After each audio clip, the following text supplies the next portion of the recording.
Dans ce paysage médiatique complexe dans lequel nous nous trouvons, eh bien pour vous servir différemment, nous avons mis au centre de nos programmes l'unité nationale. Et dans cette émission Débat contradictoire, nous avons mis en évidence le choc d'idées duquel jaillit la lumière. Mesdames, Messieurs, merci de prendre avec nous ce rendez-vous de chaque soir sur la chaîne de l'unité nationale, Kungu 26 Télévision, Jade Escula Mbiango à la présentation, eh bien Valdi Mac derrière la baie vitrée.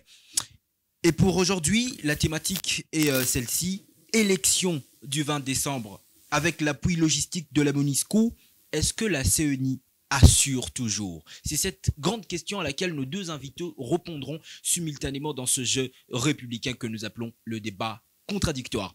Alors, avant bien sûr de rentrer dans ce débat contradictoire, évidemment dans le fond de ce sujet, nous allons faire un petit tour du côté d'abord de cette actualité qui vient de secouer la sphère politique de notre pays. Mais avant tout, le temps pour nous de recevoir nos spéciaux invités pour ce programme. Nous allons d'abord partir du côté de l'ASBL, le Congo mérite mieux, où nous allons prendre son directeur de programme, son coordinateur de programme, je devrais dire, messieurs David Desmond Kanza, qui ont dit bonsoir et bienvenue dans ce programme. Bonsoir Jade et merci beaucoup. Merci à toi de répondre présent à notre invitation. C'est toujours un plaisir. C'est vrai qu'on a eu à partager beaucoup d'espace, beaucoup de conférences, beaucoup de plateaux de télé d'ailleurs. Et c'est toujours un honneur, un plaisir pour moi de te recevoir. En tout cas, je serai toujours présent tant que ça parle République, ça parle d'intérêt communautaire. Bien sûr. Tant que ça parle intérêt général. Ah, je sens déjà ton penchant. Et de l'autre côté, nous partons du côté du parti ART où nous allons prendre un de ses membres et à un sonnette moment parce qu'il s'agit évidemment des élections. Il est candidat conseiller communal pour la circonscription électorale de l'Emba. Avec nous, messieurs Albert Akilimani Kiroba, à qui je dis bonsoir et bienvenue. Bonsoir, monsieur Jade. C'est un plaisir pour moi d'être encore ce soir parmi nous. Et puis, je salue aussi mon co-débatteur avec qui on va échanger d'idées par rapport à la République. Bien sûr. Merci surtout de mettre cette cravate rouge qui me rappelle un ancien Premier ministre. On ne va pas citer des noms. Les initiés ont compris. Merci à vous deux d'être de la partie.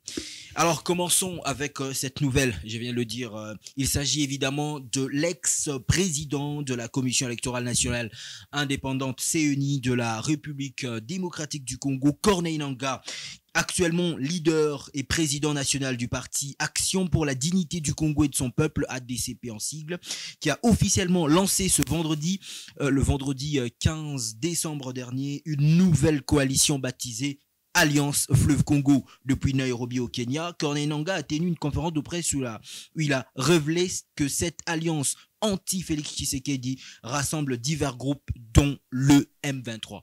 Cette nouvelle qui, comme je viens de le dire, vient de secouer la République. Un ancien président d'une commission électorale nationale, un organe d'appui à la démocratie aussi important, qui s'allie à des rebelles qui terrorisent la partie Est de la République depuis un moment. Ton commentaire, David Desmond Kanza? Jade, moi j'étais très étonné, mais surtout très déçu de voir cette nouvelle. Parce que ce qui se passe à l'Est, hein, ça nous laisse tous sans mots par rapport à tout ce qui s'y passe. Et voir un vaillant, un monsieur sur qui la République un poids lourd de la scène politique de notre pays, politique congolaise, se rallier à ces rebelles. Je crois que ça n'a pas de mots pour décrire ça. Ça, c'est une trahison, si je peux me le permettre, en tout cas. Mais vous savez, je crois que c'est une habitude du système politique congolais où des gens commencent par être de rebelles, ou c'est rallié à de rebelles, et après, qui veulent se laver le main pour devenir... Donc, on ne comprend pas. Ce sont des choses qui se font à travers le temps et qui sont malheureusement des choses qui ne permettent pas à ce que le pays puisse avancer. Il va falloir à ce que nous qui voyons comment eux qui sont devant nous sont en train de faire, de pouvoir nous décider, pouvoir évoluer autrement. Okay. Donc, je crois que c'est la seule solution pour essayer d'arrêter cette hémorragie. Une déception de voir un cadre de la politique congolaise se rallier à un groupe rebelle pour David Desmond Kanza. Est-ce que Albert Akilimani partage le même avis? Ouais, je dirais la même chose parce que déjà... Sur ce point-là, il n'y a pas de débat contradictoire. Voilà, parce que déjà, vous avez bien souligné M. Corneille Nangaa. C'était un poids lourd, un ex-président de la CENI, la Commission nationale indépendante. Et on se réveille un bon matin. Il nous dit non, qu'il se rallie directement au niveau du M23. Mais il a quand même poussé ses raisons. Peu importe les raisons, parce que déjà là, nous parlons République. D'ailleurs, il qualifie ces élections de coup d'État et donc il faudrait sauver la nation et passer par les moyens qu'il trouve légaux. Vous savez, M. Jad, les revendications de M. Corneille Nangaa ne sont pas pour le peuple congolais. Parce que déjà, dès le départ, il s'est frustré par rapport aux mines d'or. Et il a parlé de ces carrés miniers confisqués par la famille présidentielle. Non, ça n'a pas été confisqué par la famille présidentielle. C'est ce qu'il a raconté. Ça, ce sont ces bobards. Mais néanmoins, ce qu'on devrait retenir, c'est que c'est un monsieur qui nous a choqués parce qu'à un moment donné, il a représenté la République au niveau de la CENI. Et en soi, c'est une trahison parce que nous, la nouvelle génération... Tu rejoins les mots de David Desmond. Oui, c'est une trahison parce que la République, quand on parle de la République, peu importe de nos divergences d'idées, nous devons parler le même langage pour relever ces pays. Peu importe ses idées par rapport à la société civile, tout ce qui va avec, et peu importe mes idées par rapport à la conservation des acquis. Quand il s'agit de la République. Par rapport à la conservation des acquis. Oui, par rapport à la conservation des acquis. Il fallait seulement que tu nous apprennes que tu es de l'Union sacrée. On voulait bien garder ça quand même. Non, c'est quelque chose qu'on n'a pas commencé aujourd'hui. Nous sommes battus pendant 5 ans pour faire ce qui est de la RDC aujourd'hui. Et nous pensons faire de la RDC l'Allemagne d'Afrique. On y est déjà. Faire de la RDC les futurs Allemands de l'Afrique. Encore, nous pleurons, nous assurons. Parce que déjà, part encore au futur là. Déjà, messieurs les journalistes, nous avons déjà posé les premiers paires et puis nous avons déjà mis le rail. Il faut juste qu'on puisse acheter les trains et puis nous allons là. C'est déjà la machine. Très bien. Je pense que c'est sur cette note qu'on va clore ce petit paragraphe qu'on a ouvert sur Corneille Nangaa qui se rallie au M23. Je pense que ce débat reviendra encore dans cette émission Débat contradictoire où on en parlera plus amplement. Mais aujourd'hui, on l'a dit au début de cette émission, la thématique reste élection du 20 décembre avec l'appui logistique de la MONUSCO, demandé bien sûr par la Commission électorale nationale indépendante. Est-ce que cette commission continue de rassurer? Première question, je vais m'adresser d'abord à toi, Albert Akilmanis, parce que tu as la parole, évidemment. Comment on peut expliquer en ce moment que la CENI demande une aide logistique à la MONUSCO alors que le gouvernement congolais demande à cette même MONUSCO d'accélérer son départ des terres congolaises? Merci pour cette question. Je dirais qu'il n'y a pas de contradiction. Et ceux qui s'y attellent, ils s'offusquent inutilement. Parce que déjà dès le départ, nous savons que la mission onusienne en République démocratique du Congo n'a pas porté ses fruits. Ils étaient là pour protéger la population. Nous avons vu... On a parlé de mission de l'Organisation des Nations Unies pour la sécurisation de la population congolaise. Stabilisation et tout ce qui va avec. Ils n'ont pas su le faire. Alors, le gouvernement les a demandé normalement de partir parce que déjà, la MONUSCO nous coûte plus d'$1 milliard chaque année. Vous comprenez? Et puis, le fait que la CENI ait demandé la logistique au niveau de la MONUSCO, ce n'est pas la première fois. En 2017, on l'a vu. La MONUSCO avait déjà commencé à aider la CENI au déploiement de matériel, mais que ça ne faisait pas les gens. Déploiement des kits électoraux à travers l'étendue de la République. Ouais, ce n'est pas la première fois. Sauf que maintenant, c'est différent. Pourquoi? Parce que déjà, la MONUSCO devait partir et il y a une urgence auquel devions faire quelque chose pour la CENI par rapport aux élections du 20 décembre. Normalement, la MONUSCO était encore là. Alors, il nous aide à déployer le matériel. Il n'y a pas que la MONUSCO. Je pense que vous avez l'information. Il y a aussi cette demande envers le gouvernement angolais quand même. Avec l'Angola qui a déjà livré le premier lot depuis hier au niveau de Lubumbashi. On a déjà partagé la plupart des provinces. Donc, cette question des gens de l'opposition et de la société civile qui veulent se cacher derrière la MONUSCO en disant non, ils étaient déjà sur le plan de départ et qu'il ne fallait pas normalement qu'ils interviennent. Mais on va les reposer la question. Est-ce qu'en 2017, quand ils ont fait ça, ce n'était pas nécessaire? Voilà. Déjà, la CENI intervient parce qu'il y avait une urgence. Et il ne faut pas oublier, monsieur le journaliste, que la CENI a connu des retards. On a parlé de près de 28 mois. Plus de 28 mois. Donc, ces retards, normalement, ça devait se sentir pour la logistique. Aujourd'hui, nous sentons ça. C'est ce qui a fait en sorte que le calendrier plutôt électoral a été réaménagé. On a fait quelques modifications et on accélère les choses. Et puis, à quoi bon que la MONUSCO ne puisse pas nous venir en aide. Ok. J'étais vu, Desmond Kanta, regarder très attentivement ton co-débatteur qui dit pour lui ce n'est pas une contradiction qu'on en arrive aujourd'hui à cette demande, à l'aide de la MONUSCO et de l'autre côté la demande, je vais dire, du gouvernement congolais à la MONUSCO de quitter le territoire national. Pour lui, c'est pas une contradiction. Bon, il ne peut que le dire parce qu'il est du bon côté de l'histoire. Mais en fait, il est du bon côté de l'histoire et toi, tu es du mauvais côté. Le présumé bon côté de l'histoire. En fait, c'est une contradiction. C'est une contradiction parce qu'on ne peut pas vouloir une chose et son contraire. On a vu le gouvernement congolais demander les départs accélérés de la MONUSCO. C'est-à-dire, on ne veut plus de la MONUSCO sur le territoire congolais. Et vous faites recours à cette même MONUSCO pour qu'elle vous aide à déployer les kits électoraux. Mais non, mais c'est une contradiction. C'est ce qu'on appelle du déploiement de mesures. Mais normalement, il n'y a pas de contradiction là-dessus parce que la question est claire. Est-ce que c'est la première fois que la MONUSCO intervient? Non. Mais est-ce que par rapport à la mission que la MONUSCO intervienne alors qu'on lui a demandé de partir? Voilà, parce que déjà, avant que Kabila, le président honoraire, Joseph Kabila, ne nous quitte, il avait déjà, au niveau de la table de l'ONU, demandé à ce qu'on puisse retirer la MONUSCO. Okay. Là, on est d'accord. Bon, admettons que la MONUSCO était partie comme on voulait. Comment on allait faire en ce moment? Mais Jade, moi, il y a quelque chose qui m'étonne. La mission d'observation électorale de l'Union européenne est venue, on a refusé, enfin, il y a des choses qui se sont passées, ce qui a fait en sorte que la mission puisse se retirer. Mais vous tournez, lorsque vous vous sentez en difficulté, vers ces mêmes institutions, vers cette même communauté internationale pour résoudre le problème que vous avez. C'est-à-dire que lorsque cette même communauté internationale veut venir pour veiller à ce qu'il n'y ait pas de débordement, qu'il n'y ait pas de dérapage dans une situation ou dans une élection, dans un quelconque programme que vous organisez, vous ne voulez pas qu'ils viennent. Mais lorsque le problème surgisse et qu'il faut le résoudre, vous faites appel à eux. Là, s'il faudrait dire que le fait que les observateurs internationaux sont venus ici et qu'ils sont répartis parce qu'ils se sont sentis ne pas être soutenus, c'est quelque chose d'autre. Parce qu'il ne faut pas mélanger le fait que la MONUSCO veut partir et qu'il veut aider aussi.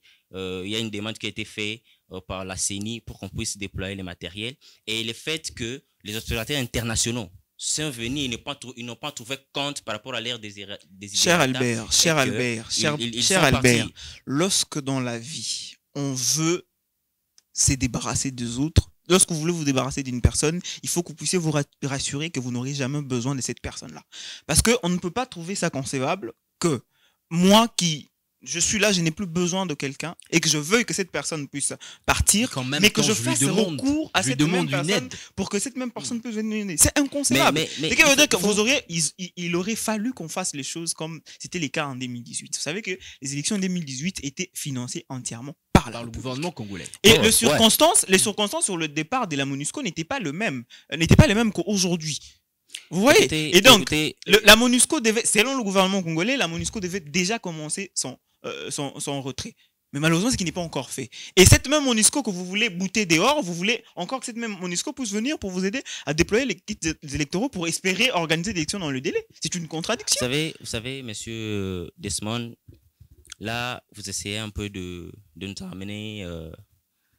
dès le départ, déjà, je comprends que vous êtes de la société civile et tout ce qui va avec, disons la société civile opposée qui s'oppose à la République. Pourquoi? Parce que... Bon, pas à la République, je pense que c'est pas ça le sens de cette société civile. Je voudrais qu'on reste dans le débat. On va rester dans le débat. On ne s'oppose pas à la République. On ne s'oppose pas à la République. Allons-y. Allons dans les brefs, dans le sujet. Fond d'idée.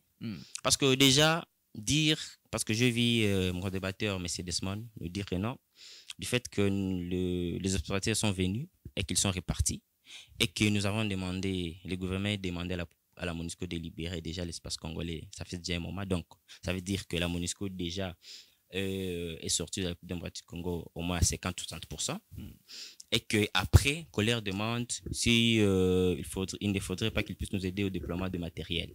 Et que c'est une contradiction, les trois thèmes. Non, je ne trouve pas. Pourquoi? Parce que déjà, ça ne veut pas dire que nous ne sommes pas dans la tunisienne. Et si tel que vous l'aviez, formulé la demande, si la MONUSCO avait déjà quitté les territoires congolais, mais ça c'est la République, ça c'est la RDC. Et la RDC, une république. Cette même république, une république. On a tous vu la correspondance du président de la CNU demandant une assistance au gouvernement, notamment sur les engins lui permettant de pouvoir déployer les kits électoraux. Et tout de suite, le gouvernement congolais s'est d'abord tourné vers l'Angola. Et après, ils ont saisi encore la MONUSCO pour obtenir de l'aide. Ce qui veut dire qu'on est à tout moment, assujetti à des situations. Vous savez, c'est que on est toujours obligé, même pour des questions qui nous concernent nous-mêmes, parce que les élections, il faut se le dire, les élections, c'est une question de souveraineté d'un État. Ce qui veut dire qu'en principe, chaque État doit être libre d'organiser ses propres élections. Et pas obtenir évidemment d'organiser ses propres élections. Vous savez, revenons un peu sur ce que disait Albert. Voilà. Vous savez, je pense que aujourd'hui, la société civile en soi, essaie un peu de... Vous savez, quand les gens entrent en politique, ils les mélangent de trop de choses. Lorsqu'on s'est prêté à être société civile, on fait de la politique. Alors, disons que la CENI, qu'il fallait que la CENI soit déjà partie et que la CENI ait demandé des hélicoptères, que le gouvernement ait demandé des hélicoptères au niveau de la MONUSCO. Mais où est le mal?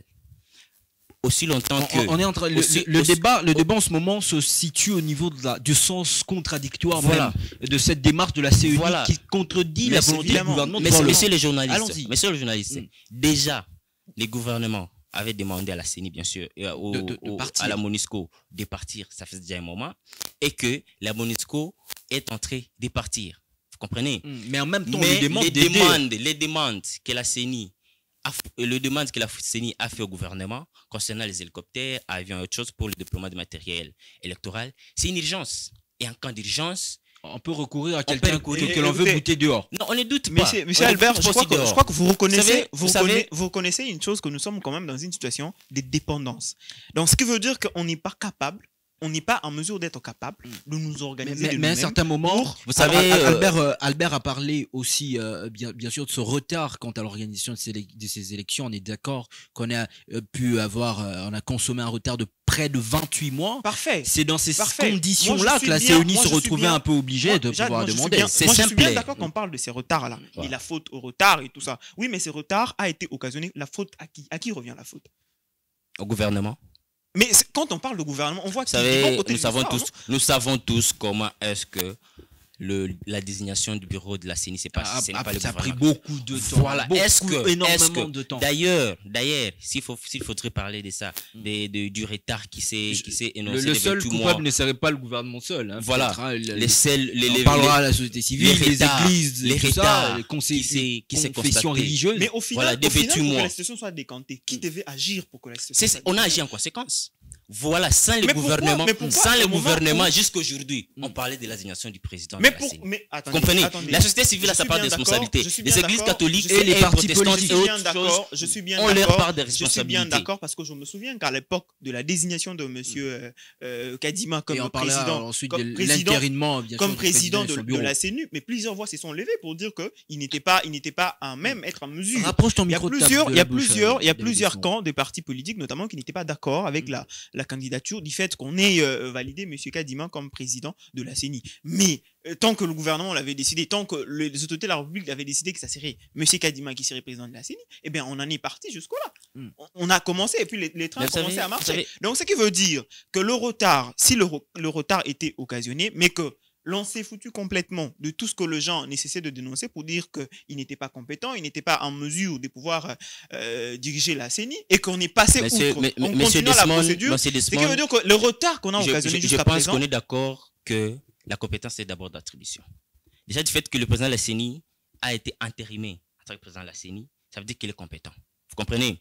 Alors, dans ce sens-là, nous dire aujourd'hui que s'il faut revenir sur les thèmes, que non, là, c'est du fait que on a une contradiction par rapport au gouvernement. Je pense que c'est non. Surtout, c'est par rapport au retard qu'on a connu des 28 mois. Et que la CENI se sent contrainte de pouvoir demander de l'aide comme ça carrément à la CENI.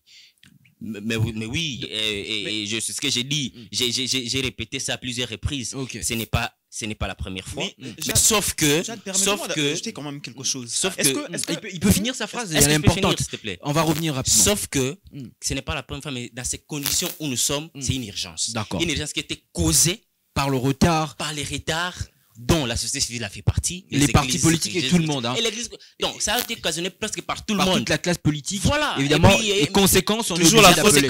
toujours la faute aux autres. C'est ce qu'on apprend. La conséquence est qu'aujourd'hui, ça pèse sur la logistique, le déploiement de la logistique au niveau toujours la faute aux autres. Alors David, tu voulais toujours la faute rapidement, on va aller avancer. On a consommé déjà 20 minutes. Oui, je comprends. Mais on était parti d'un niveau. Mais moi, je pense que pour le scrutin de cette année, on a encore reculé. Parce qu'en 2018, la République a pris en charge la totalité du processus électoral, notamment avec tout ce qui va avec le matériel et tout ça, tout ce qui était nécessaire. Mais si aujourd'hui, pour organiser les élections, on doit encore faire recours à la MONUSCO, ce qui veut dire que c'est une situation de dépendance dans laquelle on replonge encore les pays. Alors qu'on a voulu, en fait, se soustraire de cette situation de dépendance. Vous savez. Parce qu'aujourd'hui, attendez, monsieur Albert, laissez-moi finir. Aujourd'hui, on fait la demande d'assistance à la MONUSCO. Donc, ce qui veut dire que si, d'ailleurs, on n'a pas commencé par la MONUSCO, je crois qu'ils ont d'abord commencé par l'Angola parce qu'ils savent qu'ils ne peuvent pas commencer par demander à la MONUSCO, étant donné que c'est la même MONUSCO qu'ils veulent qu'ils puissent quitter les territoires congolais. Ils ont commencé par l'Angola et l'Angola a décliné l'offre pour dire qu'ils n'avaient pas de possibilités. Et c'est comme ça qu'ils ont vu qu'ils devaient rabattre leur honte et puis se tourner du côté de la même MONUSCO. Vous savez, là, je ne suis pas d'accord. Pourquoi? Parce que déjà, dès que l'Angola a refusé la demande, mais avec les avions qui ont déployé depuis hier, le matériel à Lubumbashi. C'était des avions. Non, mais par rapport à ce que vous avez... Vous savez, non. Là, apparemment, la réponse de l'Angola, c'est fait tarde, c'est comme ça. Non, c'était juste un média belge, les soirs par exemple, qui a relayé une fausse information, en disant que l'Angola avait régné, mais ce n'est pas ça. Parce que déjà, les terrains, nous voyons les avions angolais. Et pourtant, moi, je sais, si on voulait organiser un scrutin sur lesquels il n'y aurait aucun contrôle et que c'est la République qui prendrait en charge, et ce sont les fils et filles de la République démocratique du Congo qui s'occuperaient de ces scrutins. Moi, j'ai vu un candidat qui s'est proposé de pouvoir donner une assistance. Il s'agit de qui? Mais on a vu, vous avez lu ça. Je voudrais que ça sorte de toi. Que ça sorte de moi. Bien sûr. Ah bah, c'est le candidat d'ensemble, je crois qu'il s'est proposé d'offrir des avions et là, tout le monde se retourne du côté de Albert pour regarder son regard. Mais vous savez, le fait déjà qu'un candidat, parce que déjà, tous les candidats, quand vous vous présentez candidat président de la République, vous serez traité au même niveau. Vous comprenez? Que ce soit le président de la République, Félix Tshisekedi, que ce soit tous les 25 autres. Tous les 25 autres candidats. Vous comprenez? Qu'un candidat se propose de pouvoir donner la logistique à la CENI, bien que ce n'est pas... On préfère se taper la honte de quelqu'un que... Non, écoutez, ça n'a rien à voir, parce que déjà, du point de vue légal, ce n'est pas illégal.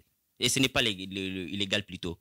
Mais par rapport à la dignité de la CENI, vous comprenez? La dignité de la CENI. Ouais. Et faire une demande à un pays étranger ou à une organisation dont vous voulez dont vous souhaitez les départs. L'Angola n'est pas notre partenaire depuis aujourd'hui. L'Angola, déjà, notre partenaire, ça faisait un moment. Déjà avec la MONUSCO. Parce que j'attends souvent mes séquences de revenir sur la dépendance, en disant non. D'ailleurs, c'est ça la prochaine question que je voulais t'adresser. Je ne vais pas te couper, Albert. Est-ce que ce n'est pas remettre notre souveraineté nationale en question, toutes ces demandes? Angola, on part de l'autre côté, MONUSCO. Vous savez, c'est ce qu'il disait. Il revenait toujours sur la dépendance et tout ce qui va avec. Mais ça n'a rien à voir parce que les pays partenaires s'entraident. On parle de partenariat. Voilà, les pays partenaires s'entraident. Déjà, avec l'Angola, il y a un partenariat qui ne dure pas d'aujourd'hui, qui ne date pas plutôt d'aujourd'hui. Et aussi, on ne va pas nous dire que la dépendance a commencé aujourd'hui avec M. Tshisekedi. La dépendance est en train d'être clouée ou clôturée avec M. Tshisekedi. Parce que déjà, nous savons tous que... Le problème, ce n'est pas qu'on veut pointer du doigt un président de la République qui aurait accentué la dépendance.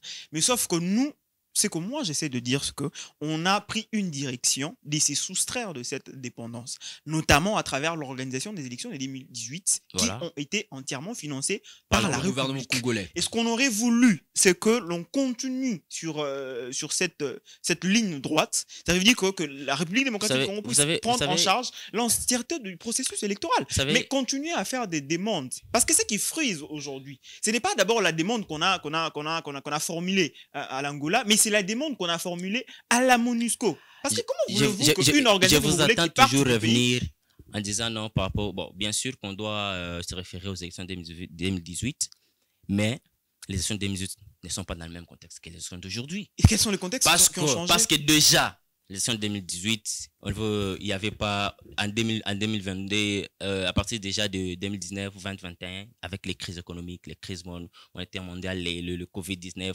jusqu'à aujourd'hui, notre territoire, on sait qu'on n'est pas à 100%, il y avait beaucoup de dépenses que les gouvernements devaient supporter, et on n'est pas dans les mêmes dynamiques, vous comprenez? Et aussi... Pour la restauration, de la paix à l'Est. On est en train de chercher beaucoup d'excuses, apparemment. Non, il n'y a pas à chercher des excuses, parce que déjà... Mais vous comprenez, monsieur le journaliste? Mais c'est Albert. Il faut comprendre une chose, monsieur Desmond, c'est que monsieur Félix Tshisekedi, avec la CENI qu'on lui attribue, bien que ce n'est pas le cas parce que la CENI appartient à tout le monde. Elle est indépendante. Oui, elle est indépendante. C'est la partie de tous les candidats. Aujourd'hui, on dit la CENI appartient à monsieur Félix Tshisekedi. Mais disons que... C'est les garants des institutions, quand même. Oui, normalement. C'est ça que j'ai dit. Le gouvernement les chefs de l'État. Et là, les gouvernements accompagnent la CENI. Les garants de l'institution est là pour le bon contrôle des institutions. Mais la CENI, c'est une institution indépendante d'appui la démocratie. Alors, je vais revenir à mon idée avant que je ne puisse l'oublier. Brièvement, en tout cas, on est en train de courir aussi derrière le temps. Ce que je disais, les conditions à laquelle on avait organisé l'élection de 2018 ne sont pas les mêmes. Parce que déjà, en 2018, il y avait la République démocratique du Congo était à son entièreté. Aujourd'hui, nous avons compris qu'avec le 1-23 qui nous agresse, il y avait de dépenses que le gouvernement a pu faire pour essayer un peu de mettre fin à l'hémorragie et les conditions de crise qui se passent au niveau international. Nous avons été aussi victimes. Il n'y a pas que nous, il y a d'autres pays qui ont été victimes. D'où vous avez senti les coups par rapport à l'organisation des élections. Et donc, brièvement, revenons. Donc, toutes ces demandes n'entachent pas la souveraineté de notre pays. Vous savez, ça n'entache à rien la souveraineté de notre pays. Parce que déjà, d'ici 2024, au plus tard, si pas à la fin de cette année, la MONUSCO ne sera plus en démocratie du Congo. Ça veut dire que notre souveraineté, d'abord, nous allons la récupérer à 100%. Et aussi... si on doit la récupérer à 100%, ça veut dire qu'en ce moment, elle n'est pas à 100%. C'est ce que tu es en train de dire. Non, vous savez, nous savons le jeu des cartes de l'ennemi. Et à un moment donné, la MONUSCO était complice de ça. C'est pour cela d'ailleurs que la demande du gouvernement a été faite pour que la MONUSCO puisse se retirer du territoire congolais. Parce que déjà, elle n'arrivait pas à assimiler les missions à laquelle ils ont été dotés. Mais attendez, Jade, je crois qu'on ne se comprend pas sur quelque chose. J'aimerais que tu balayes ça rapidement. Oui, la MONUSCO ne remplace pas l'obligation pour l'État d'assurer la sécurité de son propre territoire. Ça, il faut le savoir. La MONUSCO n'a qu'une mission secondaire, c'est-à-dire il vient en appui à l'État. Donc c'est d'abord l'État congolais devant et la MONUSCO derrière. Et parlons des circonstances à travers lesquelles se sont déroulées ces élections, la crise économique, la Covid-19, le contexte sécuritaire. Mais attendez, qui ne se souvient-il pas de ce qui s'est passé, la crise politique qu'il y a eu en 2016? Des marches et des marches qu'il y avait. Vous savez que non, attendez. On ne peut pas dire que les circonstances dans lesquelles se sont déroulées l'élection pour cette année et les circonstances de 2018, dire que pour l'année 2018 c'était plus favorable. Non, mais on savait qu'il fallait que Edem Kodjo puisse être dépêché en RDC. Non mais attendez, laissez-moi finir. Il fallait que d'abord Edem Kodjo puisse être dépêché en RDC pour trouver les accords avec l'opposition, mais ce qui n'a pas été fait. Il fallait que le prêtre catholique puisse encore prendre les choses en main pour organiser les assises qu'il y a eu, je sais pas moi si je me souviens encore du lieu, et après pour aboutir aux accords de Saint-Sylvestre, pour qu'on arrive finalement aux élections à avoir un climat de paix et organiser les élections. Écoutez, il ne faut pas faire il ne faut pas comparer une crise économique à une crise politique. C'est totalement différent. Parce que la crise politique avec lorsque les politiques... lorsque comme- la avec- crise avec- lorsque avec- lorsque avec Il les est en train de parler de politiques... la crise. Voilà, avec Ah. les politiques de notre classe politique congolaise, nous savons ce qui se passe.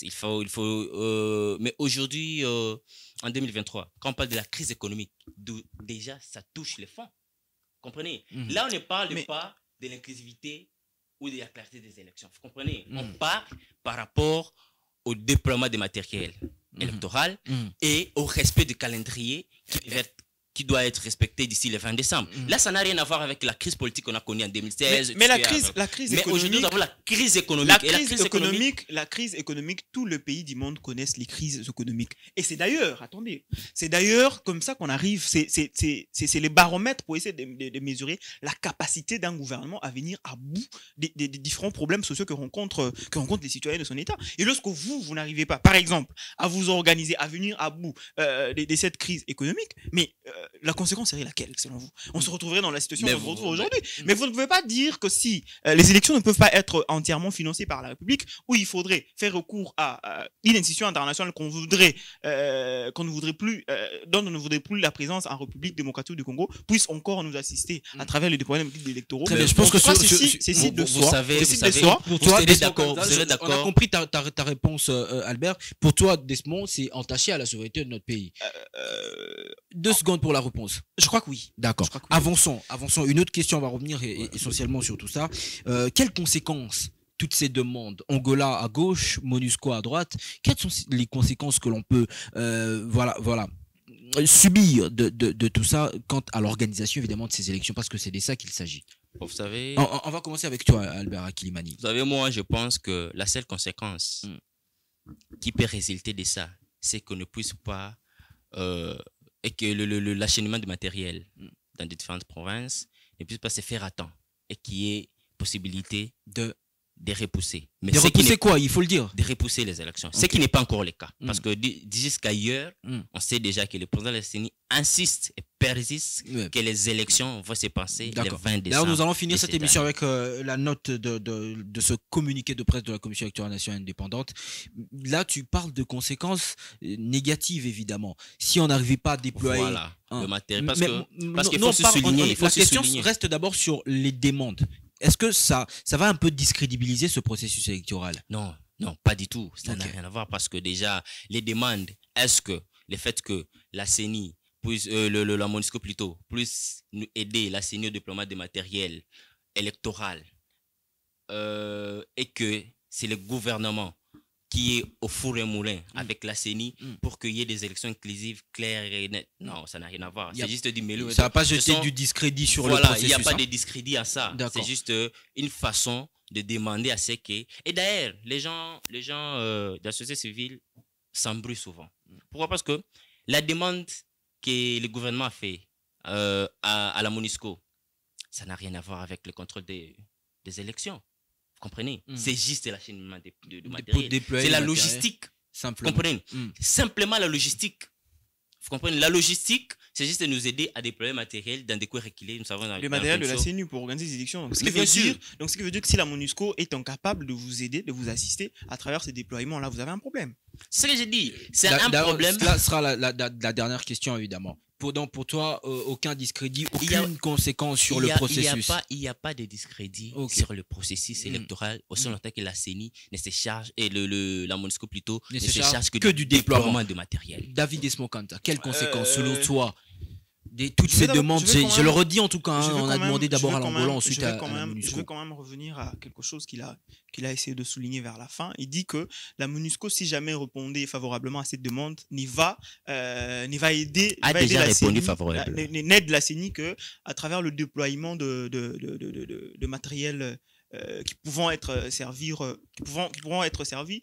utilisés pour le 20 décembre pour le vote. Donc, ce qui veut dire que si la MONUSCO était incapable de pouvoir accéder à cette demande du gouvernement, on serait encore dans un problème. Et moi, je me pose une question. Pourquoi c'est seulement à la veille des élections que ces problèmes arrivent à être soulevés? Parce que lorsqu'on a à sa charge une grande institution comme la Commission électorale nationale indépendante pour organiser les élections, je crois qu'on doit faire l'inventaire de tout le problème qu'on peut arriver à rencontrer. De sorte que savoir déjà à quel moment il faut poser les problèmes. Parce qu'à la veille des élections comme ça, à quelques jours des élections, à moins d'une semaine, vous posez un problème lié au déploiement des kits électoraux. Et si jamais le gouvernement ou les partenaires n'arrivent pas à aider à pouvoir faire ces déploiements, et la conséquence sera laquelle? Peut-être repousser les élections. À un moment, Albert Akilimani a parlé de possibilité de repousser les élections. Oui. Il a dit avec beaucoup de timidité quand même. Hein. Beaucoup de timidité, mais ce n'est pas avec timidité. C'est parmi les options. Vous comprenez? Il faut être réaliste. Mais c'est parmi les options. Parce qu'on a commencé en retard, voilà, on demande à des partenaires de nous aider. Si cela n'arrive pas, alors conséquence, on sera obligé de repousser ce processus électoral. C'est là où j'ai... Et si jamais les élections arrivaient à être repoussées, ça, c'est violer les dispositions constitutionnelles. Oui, si on repousse les élections, la responsabilité incomberait à qui? Selon vous? La responsabilité incombera au président. À la République. Oui, je sais, à la République, ça c'est selon l'échelonnement. Comprenez? D'abord, la responsabilité incombera au niveau du président de la CENI. Vous comprenez?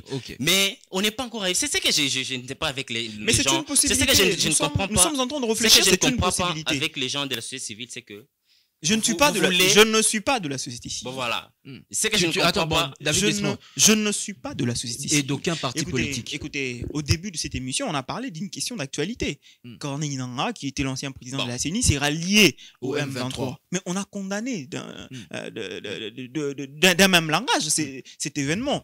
On s'est dit qu'un enfant de la République ne peut pas aller se mettre contre ceux qui conspirent contre la République. Donc, ce qui veut dire que ce que moi je suis en train de faire ici, j'analyse la situation. Et si la responsabilité incombe au gouvernement, eh bien il faut tirer sur le gouvernement pour dire que c'est vous, le gouvernement, qui êtes responsable. Vous n'êtes pas dans la société civile, je comprends.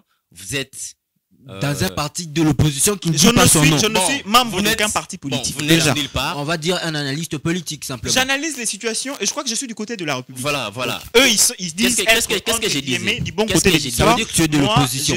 Qu'est-ce que j'ai dit? Je ne suis pas de l'opposition. C'est ce que j'ai dit. On a du mal à comprendre. Restons sur les faits. Parce que déjà, aujourd'hui, nous constatons plusieurs voix. Mais c'est David nous dit qu'il n'est pas de l'opposition, il n'est pas de la société civile. Mais nous voyons dans les mêmes sens, qui se disent non, qu'il faut... Parce qu'on a compris. Dans la façon de faire les choses de la société civile au niveau de l'opposition, il voudrait assez que on repousse les élections. Vous comprenez? Votre problème, c'est lequel, Monsieur Albert? Votre problème, c'est lequel? Lorsque vous dites oui, et que quelqu'un vous dit non, ça ne devait pas se faire comme cela, vous dites à cette personne-là que la personne serait de l'opposition, alors que ça n'a rien à voir. Non, ça n'a rien à voir parce que moi, je dis ceci. Vous avez dit que vous êtes nulle part. Je vous conseille. Je n'ai pas dit que je suis nulle part. On est en train de faire un peu de temps avec ce débat. Voilà, je vous conseille les conséquences, selon lui, oui, bien sûr. On va quand même le protéger un tout petit peu. Il a dit, Albert Akilimani, pour lui, on serait obligé de repousser un tout petit peu le processus électoral. Ce qui n'est pas le cas jusqu'à là. Ok. Et la personne, il a juste parlé de possibilités. Écoutez, je me souviens, moi je vais faire une comparaison parce que c'est à travers la comparaison qu'on pourra bien comprendre ce qui s'est passé en 2018. À travers la comparaison, on va tirer une raison. Je crois. D'accord. Parce que en 2018, lorsque les autorités de la République ne voulaient pas une aide internationale, c'était pourquoi? Parce qu'ils se disaient, nous voulons organiser nos propres élections financées par nous-mêmes et que ça soit une fierté nationale pour la République. Mais aujourd'hui, si on doit encore faire des demandes à des pays voisins où on demande à la MONUSCO de pouvoir nous aider à déployer les crises de l'électorat, ce qui veut dire que nous-mêmes, nous n'en sommes pas capables. Et ceci pose déjà un problème de crédibilité du processus électoral. Comment ça doit se faire? Parce qu'on comprendrait. On comprendrait si c'était que la République et la MONUSCO avaient encore des très bonnes relations. Mais les relations sont au plus bas. La République, à tout moment, lorsque... Moi, j'ai entendu maintes fois le ministre des Affaires étrangères et les ministres de la Communication les dire que on doit mettre fin le plus rapidement que possible à la mission de la MONUSCO en République démocratique du Congo. Et pourquoi vous êtes vers la fin d'obtenir ce que vous voulez, vous faites encore une demande à la même MONUSCO pour que cette MONUSCO puisse vous aider. C'est une contradiction. Il faut quand même... Non, attendez. Vous êtes bien... 24 secondes, évidemment. Vous êtes bien de la majorité, vous avez cette obligation-là de défendre votre camp, oui, mais à certains moments, il faut défendre avec raison. Il faut défendre avec raison pour ce qui est. Si c'est oui, oui. Si c'est non, c'est non. Il faut quand même que vous adoptiez cette attitude-là. Il faut le reconnaître que ceci décrédibilise le processus électoral et vous décrédibilise vous en tant que gouvernement. Vous savez, parce qu'il a la CENI. 30 secondes.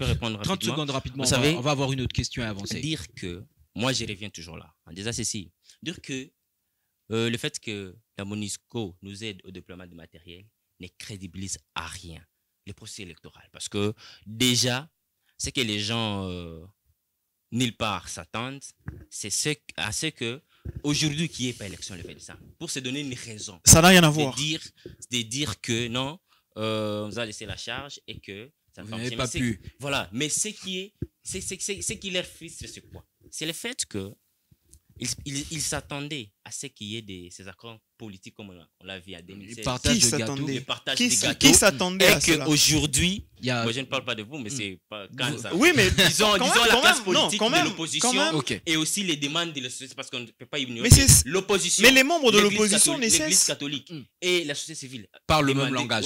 Non, mais c'est ce que tu veux nous dire. Permets-moi de rebondir une seconde. Parce que... Et qu'ils finissent, on va aller vite. Aujourd'hui, nous savons que la personne la mienne habilité pour parler du report de la CENI, c'est le président de la CENI. Et jusqu'à hier, le président nous a assuré qu'il y aura bel et bien les élections le 20 décembre avec l'aide. D'ailleurs, l'aide de la MONUSCO ne sait pas ça. Avec l'aide de la MONUSCO. L'aide de la MONUSCO déjà avait commencé au déploiement, sans oublier qu'il y a d'autres matériels ou d'autres provinces qui avaient déjà des matériels qui ne datent pas d'aujourd'hui. C'est juste de la logistique pour ajouter à ce qu'il y en a pour aller dans la rapidité. D'accord, c'est bon, écoutons aussi. Mais est-ce que M. Albert sait que la MONUSCO ne pourra déployer les kits électoraux qui est dans certaines provinces, notamment le Kivu et l'Oriental? Mais il y a d'autres provinces déjà, à partir de 2018, qui avaient déjà des matériels. Quid maintenant des autres provinces qui vont devoir rester? Vous allez faire comment pour déployer les kits électoraux? Hier, au niveau de Lubumbashi. La qui avait mais Lubumbashi, il y a d'autres territoires, par exemple, Béni. Les matériels. Mais attendez, Monsieur Albert, voilà. Lubumbashi, c'est le chef-lieu de la province du Haut-Katanga. Ce qui veut dire que le Haut-Katanga, c'est une province très grande. Il y a beaucoup d'autres villes. Une province très grande, excusez-moi. Et donc, il faut aller dans d'autres villes et villages pour aller déployer les kits électoraux. Donc, ce qui veut dire que vous ne pouvez pas... vous ne pouvez pas vous glorifier, tout simplement, parce que les kits électoraux sont arrivés à Lubumbashi. C'est un chef-lieu d'une province. Ça se comprend. Mais dans d'autres coins et recoins de la République, où il est difficile de pouvoir accéder. Dans plusieurs recoins de la République, déjà, il y a les matériels de la MONUSCO. Le matériel de la CENI. Le problème, c'est quoi? Les problèmes se posent aujourd'hui. Même moi personnellement, j'avais condamné. Vous pensez que la communication. Monsieur Albert, vous pensez qu'à Kimbilangundu, il y a les matériels électoraux? Il n'y a pas qu'à Kimbilangungu. La République ne s'arrête pas à Kimbilangungu. À Kimbilangungu, il y aura des matériels parce que on n'a pas que la MONUSCO qui va nous aider. Le gouvernement va déployer. L'Angola va déployer. Ils vont le faire, mais quand? Mais aussi, c'est ce que je veux dire. Il reste que quelques jours. C'est un problème. Nous sommes à 2-3 jours là. 2-3 jours pour les élections. C'est un problème de communication. Rapproche ton micro. C'est un problème de communication de la CENI. Ce que j'avais dit. Que tu as fustigé aussi. Oui, que j'ai fustigé. Pourquoi? Parce que déjà, nous nous rendons compte qu'il y a dans certains territoires, plusieurs territoires d'ailleurs, qui ont déjà des kits et la CENI n'en parle pas. Mais la CENI n'en parle pas. C'est ça le problème. Le problème, c'est de communication. Mais dire que aujourd'hui, s'attendre à ce qu'il n'y ait pas élection le 20 décembre, c'est une erreur. D'accord. Avançons. On va prendre activement part à ces processus de la CENI aussi longtemps que ce processus électoral ici est la meilleure des processus électoraux. Pourquoi? Parce que c'est le processus électoral où il y a l'inclusivité de tous les partis politiques. Très bien. Alors, de tout ce une question, une dernière que vous allez partager, une question très républicaine, et je voudrais vraiment que vous soyez très attentifs. Messieurs, de tout ce qu'on a vécu de ce processus électoral, on a parlé d'un probable retard de 28 mois et tout ça. On arrive, dans quelques jours, nous irons aux urnes. Quelles recommandations pouvez-vous faire à la commission électorale? On va dire, voilà, maintenant que finalement, il y a ces demandes qui arrivent, il y a tout ce qui se passe autour du processus électoral. Si on vous donnait l'occasion, c'est d'ailleurs ce que nous sommes en train permettre de faire, de donner des recommandations à la CENI. Quelles seraient vos recommandations simultanément? On va commencer en 30 secondes rapidement avec toi, Albert Akilimani. D'accord. Moi, personnellement, les recommandations que devait faire la CENI, c'était que comme ils s'y sont attelés, qu'on puisse publier le résultat bureau par de bureau. Vote, bureau par bureau, le résultat, qu'on y arrive les jours J, que les choses se fassent de la même manière. Et qu'on puisse aussi, parce qu'il y a que les agents de la... Parce qu'aujourd'hui, nous constatons, néanmoins, avec les élections qui sont à l'horizon, le 20 décembre, nous constatons que les agents de la CENI, même ceux qui, par rapport à la prise des duplicata, la plupart des électeurs, nos électeurs, nous, n'avaient pas de duplicata. Hier soir, j'avais lu le communiqué de la CENI disant que tout le monde... On va finir par cette communication d'ailleurs. Voilà, avant d'y arriver. Le seul... ou la seule suggestion que je peux donner, c'est que ces jours-là, que les agents de la CENI soient plus professionnels possible. Donc, qu'il y ait les contrôles de ces agents et que les résultats se fassent bureau par bureau. Déjà, en tant que candidat, il a intérêt. En tant que candidat, il a intérêt. Comme tout le monde, là, toujours. Parce que si aujourd'hui, le résultat ne se fasse pas ou ne se font pas bureau par bureau, ça serait un problème. D'accord. Parce que ça, déjà... Nous savons, avec les élections, la crise électorale, c'est qu'elle peut causer. D'accord. Nous avons vu ça en 2018, 2016, même chez nous, on va revenir dans le contexte de notre pays. David Desmond, lui, il a pris plus de 30 secondes. J'aimerais que tu ne fasses pas comme lui, comme Albert. Quelles recommandations peux-tu adresser à la Commission électorale nationale indépendante? Recommandations déjà, est-ce que je peux avoir de recommandations? Je ne pense pas. Parce qu'on a vanté l'expérience de M. Denis Kadima avant qu'il ne prenne fonction comme président de la CENI, avant qu'on ne puisse l'entériner. On a dit que c'était le meilleur, qu'il avait l'expérience nécessaire. Mais par rapport à son parcours, ce qu'on a vu depuis qu'il a commencé avec la CENI jusqu'à présent, en tout cas, il y a quand même quelques couacs, notamment sur la qualité des cartes d'électeurs. Parce que moi, aujourd'hui, là, donc, ma carte d'électeur, je ne peux pas l'utiliser. Bon, c'est le seul pièce d'identité qu'on a, à moins que vous ayez un passeport ou un permis de conduire, mais ça encore, c'est un autre problème. C'est la seule pièce d'identité que nous avons, qui nous permet de pouvoir nous présenter en tant que citoyens congolais, enfin, dans la République. Déjà, avec cette qualité des cartes d'électeur, ça pose un problème. Et il y avait les systèmes de duplicata qu'on devait prendre des duplicata. On nous a dit, à un moment, lorsqu'on a commencé à se plaindre par rapport à la qualité des cartes d'électeurs, ils nous ont dit, non, il fallait ne pas étouffer la carte. Ce qui veut dire que si au départ, on nous avait dit que lorsque vous prenez votre carte, protégez-les bien pour que ça ne puisse pas perdre les écrits, on l'aurait peut-être fait. Vous savez, il y a quand même des avancées. J'ai vu une application de la CENI qu'on peut télécharger à travers les différentes applications pour essayer d'identifier à travers son numéro qui se trouve sur la carte. Là encore, est-ce que les numéros... Savoir on doit voter dans quel centre, dans quel bureau de vote, centre de vote, je ne sais pas moi comment on identifie cela. Ça, ce sont des avancées très significatives qu'on encouragerait. Mais seulement, on aurait dû partir c'était l'an qu'on avait pris à partir de 2018, c'est-à-dire avoir des très bonnes cartes et essayer de revoir les petits problèmes, les petits couacs qu'on avait eu à l'époque. Et pour toi, tu as l'impression qu'on n'a pas consolidé ces acquis là? Non, on n'a pas consolidé ces acquis. On a plutôt essayé de repartir à zéro. Et quand on est reparti à zéro, on a vu que les choses ne se sont pas bien passées, notamment avec la qualité de carte. Alors qu'est-ce que tu recommandes? Qu'est-ce que tu recommandes? Les élections, c'est dans quelques jours. Les améliorations, je crois qu'on est là, on va observer jusqu'à ce que les élections vont se tenir et la proclamation de résultats. Et on voudrait en soi que ça soit comme il a dit, là tu rejoins bureau de vote par bureau de vote, parce que c'est ce qui n'a pas été fait en 2018. Très bien. Et que ça éviterait peut-être un chaos post-électoral. Plusieurs candidats. En tout cas, il faudrait que la CENI puisse s'y atteler pour que le résultat puisse être proclamé bureau de vote par bureau de vote. Alors on va aller rapidement à cette communication, ce communiqué de presse numéro 070 de la Commission électorale nationale indépendante. Je pense que je suis en train de parler le même langage que la régie. Rapidement, la Commission électorale nationale indépendante CENI invite les électrices et électeurs régulièrement identifiés et enrôlés lors des opérations de révision du fichier électoral à participer massivement au scrutin combiné du 20 décembre 2023, notamment l'élection du président de la République, des membres de l'Assemblée nationale et des assemblées provinciales ainsi que des conseils communaux. Notez bien, chaque électeur devra se rendre à son bureau de vote situé généralement au site ayant abrité son centre d'inscription pendant l'enrôlement. D'accord? On est d'accord? Que chaque électeur devra se rendre à son bureau de vote situé généralement au site ayant abrité son centre d'inscription pendant l'enrôlement. Les bureaux de vote seront ouverts et opérationnels de 6h à 17h, heure locale.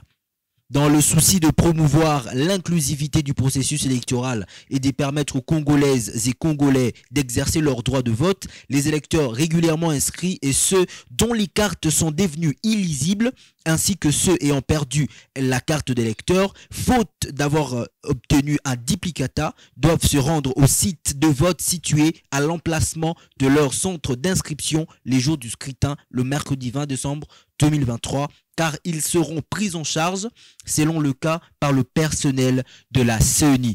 Là, on rejoint Albert qui a parlé du côté professionnel de ce personnel de la CENI. Allons tous voter dans la paix pour l'intérêt supérieur de la République démocratique du Congo, notre cher et beau pays. David Esmokanza, un commentaire, 1 minute, on n'a plus que 5 minutes pour se quitter. Enfin, en voyant ce communiqué, moi j'étais très heureux parce que moi ma carte elle est défectueuse et je n'ai pas malheureusement pu me procurer un duplicata parce que c'est déjà un problème quand vous y allez dans les différentes. C'est un ouf de soulagement. Dans les différentes communes où il fallait le retirer, mais c'est plein comme pas possible et ils avancent très lentement. Donc si vous allez pour obtenir votre duplicata, vous allez y passer carrément toute une journée alors qu'on n'a pas que ça à faire. Et en voyant ce communiqué, en tout cas c'est un ouf de soulagement, ça nous permettra de nous rendre au vote, avec ou sans carte, les plus importants c'est que ce soit là que tu as obtenu ta carte. Moi je me pose la question de savoir, mais comment ils vont essayer de vérifier la conformité du nom de la personne et de son visage. Bon. Parce que moi je peux bien aller, je dis que je m'appelle Akilima Likiruba alors que je ne suis pas cette personne-là. Bon, vous maintenant vous allez confirmer comment. Ils ont dit ils seront pris en charge selon le cas. Selon le cas, je pense, bon, objectivement et positivement, qu'il y a un mécanisme pour... C'est communiqué, c'est un ouf de soulagement. Il reste maintenant à voir comment cela se fera. Parce que la CENI a la liste des électeurs, ça il nous l'a rassuré de par... ça se trouve sur son site. Tout comme il nous avait rassuré que nous aurons des bonnes cartes d'électeurs.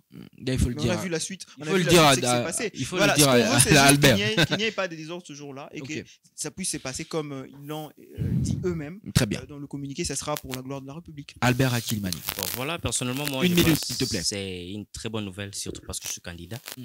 Et que ça va permettre à ce que nos électeurs qui n'avaient pas pris le duplicata de pouvoir voter. C'est parce que déjà, ce sont des demandes qu'on avait introduites au niveau de la CENI. Ça faisait déjà un moment. Parce que déjà, on se rendait compte au fur et à mesure que les jours passaient, la plupart des gens n'avaient pas de lisible pour pouvoir voter. Alors on se disait, on fait la campagne, on peut bon faire la campagne, mais sans qu'il y ait des électeurs qui ont des cartes. Ça n'allait pas.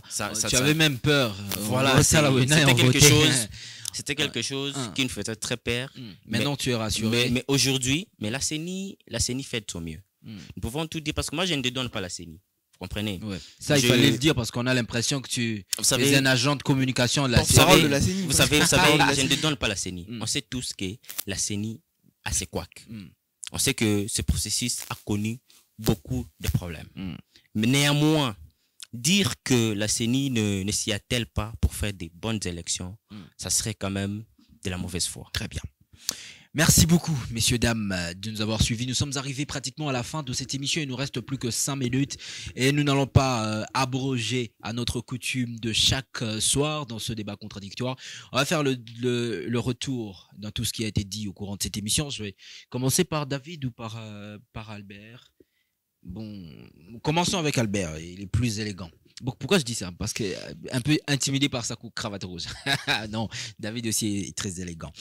Est-ce que tu reconnais avoir dit dans cette émission, Albert Akilimani, que pour toi, ce n'est pas une contradiction que le gouvernement demande à la CENI, à la MONUSCO, devrais-je dire, de partir, et que la CENI demande une aide à cette même MONUSCO? Pour toi, ce n'est pas une contradiction? Non, ce n'est pas une contradiction du fait que la CENI a demandé au gouvernement de l'aide et que le gouvernement ait formulé une demande pour à la MONUSCO. Est-ce que tu reconnais avoir dit dans cette émission que l'Angola a accepté, en tant que pays partenaire évidemment, de donner un coup de pouce quant à ce déploiement de matériel? Est-ce que tu reconnais l'avoir dit dans cette émission? Bien sûr, jusqu'à là, il n'y a pas de preuve contraire. Disons, ce sont des informations farfelues qu'on essaie un peu de mettre sur la place publique pour essayer un peu de convaincre la population qu'il n'y aura pas d'élection. Voilà. Mais on s'en a vu déjà à partir d'hier qu'il y avait à Lubumbashi. À Lubumbashi, on avait déjà livré certains matériels avec le vol ou les avions angolais. Est-ce que tu reconnais avoir dit dans cette émission que ces demandes à l'Angola d'une part et à la MONUSCO d'une autre ne jettent pas du discrédit sur le processus électoral? Déjà avec l'Angola, nous sommes partenaires. C'est un pays allié. Déjà avec la MONUSCO, bien que nous avons demandé à la MONUSCO de se retirer dans notre territoire parce qu'ils n'ont pas réussi leur mission, nous faisons partie de la mission onusienne. Et nous sommes de l'ONU, vous comprenez, nous sommes un partenaire. Nous partageons des chartes. Nous partageons des chartes et nous sommes partenaires. Donc, pour ça, il n'y a pas vraiment de bémol. Dernière question. Est-ce que tu reconnais avoir dit dans cette émission que cette démarche, ces demandes, évidemment, on le redit, à l'Angola d'une part et à la MONUSCO d'une autre, n'entachent pas la souveraineté nationale de la RDC? À aucun moment, ces processus avec ces demandes n'entachent la souveraineté du pays. Donc, ceux qui disent ou soutiennent ça, c'est une façon de diaboliser ces processus parce qu'ils s'attendent aux revendications après ces processus. Pour nous dire non, on avait déjà prévu. et tu as quelquefois parlé de mauvaise foi. Voilà. Bon, j'ai une toute dernière question pour toi dans ce jeu rapidement. Tu as dit aussi dans cette émission, au cas où on est buté à ces situations limites, déploiement ces kits électoraux, ça pourrait être judicieux de repousser le processus pour quelques temps. Mais bien sûr, vous savez, en tant que Congolais d'abord, parce que... Allons rapidement. À part nos appartenances politiques et nos couleurs politiques, il faudrait aussi que ces élections, que ça ne soit pas un retour en arrière. Vous comprenez? Donc, s'il faudrait, et que la CENI se trouve dans l'impossibilité d'organiser les élections dans l'étendue de la République démocratique du Congo.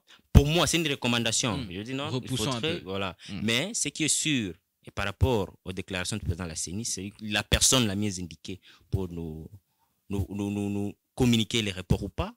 Déjà, il est confiant qu'il y aura élection le 20 décembre et tout le monde va y participer. Et donc, pour toi, la CENI rassure? La CENI rassure. Très bien. Et elle confirme. De l'autre côté, David Desmond Kanza, est-ce que tu reconnais avoir dit que c'est une contradiction, CENI gouvernement, cette demande à l'aide logistique à la MONUSCO? Bien évidemment, c'est une contradiction. Parce qu'on ne peut pas vouloir une chose et son contraire. Vous voulez chasser la MONUSCO de votre territoire et vous faites recours à cette même MONUSCO pour déployer les kits électoraux pour une élection qui s'est tenue la même année. C'est une contradiction totale. Tu reconnais avoir dit dans cette émission que cette démarche est en train d'entacher la souveraineté nationale? Mais bien sûr, parce que eux, quand ils demandent à ce que la communauté internationale ne puisse pas s'ingérer sur des questions qui concernent la République, ils disent que c'est parce que la RDC est souveraine et que nous ne voulons pas qu'on nous dicte ce que nous devons faire. Et si d'eux-mêmes, ils commencent maintenant à faire encore recours à ces organisations, à ces mécanismes pour qu'ils soient assistés, donc ce qui veut dire qu'ils mettent en jeu leur propre souveraineté. Est-ce que tu reconnais avoir dit que la CENI est en train de montrer ses limites malgré qu'on a plébisciter l'expertise de son président, Denis Kadima? En tout cas, par rapport à ce qu'on attendait de la commission électorale et ce qu'on voit aujourd'hui, pour n'y partir que de la seule exemple de carte défectueuse, il y a de quoi mettre un doute sur la qualité de ce qui anime cette institution. Très bien. Avant-dernière question, David Desmond Kanza. Est-ce que tu reconnais avoir dit dans cette émission qu'au cas où, avec tout ce qu'on est en train de vivre avec l'appareil qui gère ces élections, au cas où on n'a pas élection, celui qu'on doit montrer du doigt, c'est Félix Tshisekedi? Non, je crois plutôt que ce que j'ai dit, c'est que si jamais... Tu as le droit de rectifier. Oui, ces demandes qu'on a formulées d'assistance, si jamais ça n'arrive pas à aboutir et qu'au final, on se voit à une obligation de repousser les élections, je crois que la responsabilité est incombée à la CENI et au gouvernement. Ok, à la CENI, à Kadima et au gouvernement, ça sera qui? J'ai parlé du gouvernement. Qui? Mais le gouvernement de la République. Le gouvernement n'est pas une personne, c'est un ensemble des personnes. Le Premier ministre ou le président de la République? Non, mais parce que vous voyez bien que lorsque le président de la CENI a formulé la demande d'assistance, il l'a formulé au gouvernement. Très bien. Avançons. Dernière question, David Desmond Kanza.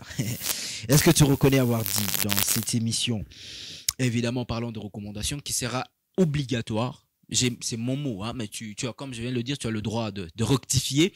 Est-ce que tu reconnais avoir dit que ce serait obligatoire pour que nous ayons un climat post-électoral pacifié, que l'on passe par la proclamation des résultats bureau par bureau? En tout cas, tout le mécanisme doit être mis en jeu pour qu'un climat pacifique puisse régner après la proclamation de résultats. Et donc, si proclamer les résultats bureau de vote par bureau de vote permettrait à ce que ceux qui sont candidats, ceux qui doivent concourir et leurs supporters puissent se sentir en sécurité et en confiance, alors c'est un impératif pour réduire cette CENI ou ce processus électoral. Très bien, merci beaucoup messieurs, merci d'avoir pris part à ce débat contradictoire républicain et vous avez été à la hauteur, je le pense, des attentes de nos fidèles téléspectateurs étendus à travers les 26 provinces de la RDC.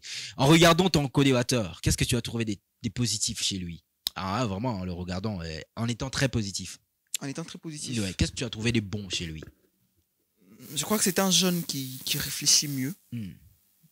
Très mieux d'ailleurs par rapport à ce que je pensais, parce que je viens de le découvrir, c'est la première fois de débattre autour d'un sujet aussi intéressant avec lui. Et ce que j'ai découvert, en tout cas, ça m'a convaincu et je me dis que si jamais, à l'issue des élections du 20 décembre, il était élu conseil communal à la commune de Lemba, je crois que les habitants de Lemba auront quand même quelque chose à gagner de très bien.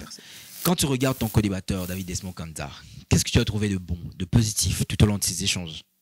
Voilà, ce qui est positif, c'est que... En le regardant, en tout cas, il a été clément pour toi. Voilà, s'il faudrait dire quelque chose de positif, c'est que aujourd'hui, nous pouvons être fiers, en tant que jeunes, d'être devant notre jeune qui inspire la confiance et les sérieux dans ce qu'il fait. Parce que déjà, une personne qui n'est ni politique, comme nous autres, ni de la société civile, ni de l'opposition, donc de nulle part, mais qui, au départ de tous ces tumultes, arrive à canaliser son cap. C'est quelque chose d'encourageant et c'est très vraiment important.